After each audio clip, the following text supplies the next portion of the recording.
Now, for more on the U.S. strengthening its support for Tibet negotiations, let me now welcome to this broadcast retired Lieutenant Colonel Daniel L. Davis. Colonel Davis, welcome to the show. Now, he is a military expert and he's also the host of the Daniel Davis Deep Dive on YouTube, and he joins us from Sterling in Virginia.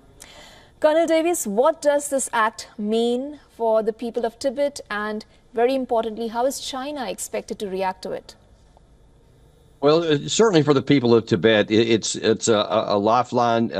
Gives some international support and encouragement, and I'm sure that they welcome it greatly. I mean, it's a cause that they've been fighting, for so many years. So any kind of support, especially something that's kind of renewed like this one is going to be appreciated. But at the other side of your question, there is what China's going to think about it. To them, it's yet more, quote, meddling in their internal affairs, end quote, that they view, whether it's Taiwan, Tibet, anything else. They of course, view this very much as something that's their own affair to deal with, and like a province of China, et cetera. And they're not going to take very well to it. And especially with this coming right on the heels of the NATO summit, where the United States and the NATO alliance listed China as a new potential threat that they might need to focus on, it's just rankling China all the more. So it's not helping China-U.S. relations, Chinese-Western relations. And again, in the context, when you see, especially this BRICS summit coming up in October of this year, the closening relationship between Russia and China, all these things are not going in a positive direction. And ultimately, I'm not sure that this is even going to help the Tibetan people, because the truth is the United States is not going to put a lot of action behind its words here. Right. Now, given that the Act states that China's ongoing occupation of Tibet must be resolved per the international law, which is peacefully and not through repression, how is the United States hoping to resolve this? And will China be willing to listen? Well, I think we just have to be honest and say the United States is not willing to do anything besides issue some statements. I mean, I know what people would like to hear. Especially anybody who's a friend of Tibet, they would love to hear that they're going to take more action. I just don't see it coming, because the United States has limited influence that it has, and they're going to be careful about where they take risk and where they don't.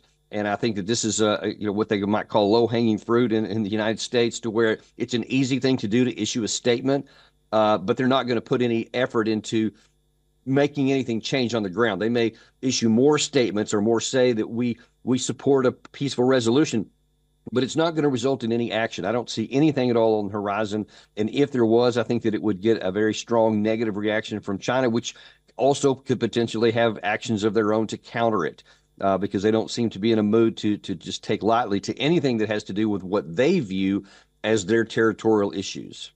In view of developments that came in earlier, in fact, Japan has warned of rising tension over China's military drills near Taiwan, and Taiwan is on alert over waves of missile tests in North China.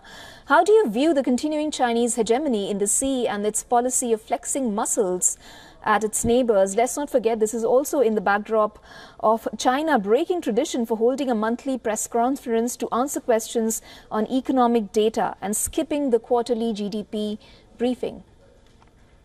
Yeah, and when you even back the lens up just a little bit wider, and this comes on the heels of the new Taiwanese president in his inauguration speech, to where, at least according to some China watchers, his speech was a lot more independent-minded than previous statements, which angered China. And then you saw what they did. They conducted yet another, quote, what they call punishment military exercise, which showed that they could cut the island off, that they could do a blockade. I mean, they basically rehearsed it again.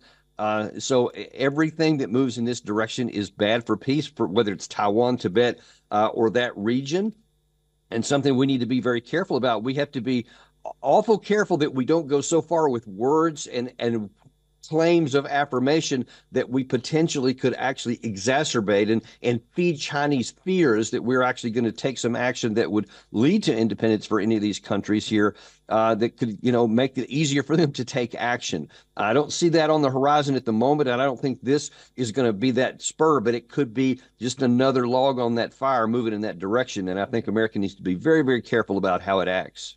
So you wouldn't really say that China is perhaps trying to deflect attention from its domestic economic issues, considering we did speak about its skipping. It certainly is. And listen, that's also a factor in maybe mitigating the possibility of military action, because any kind of a war, and just ask Russia and Ukraine and the European Union for that matter, how draining to support a war is on their economies.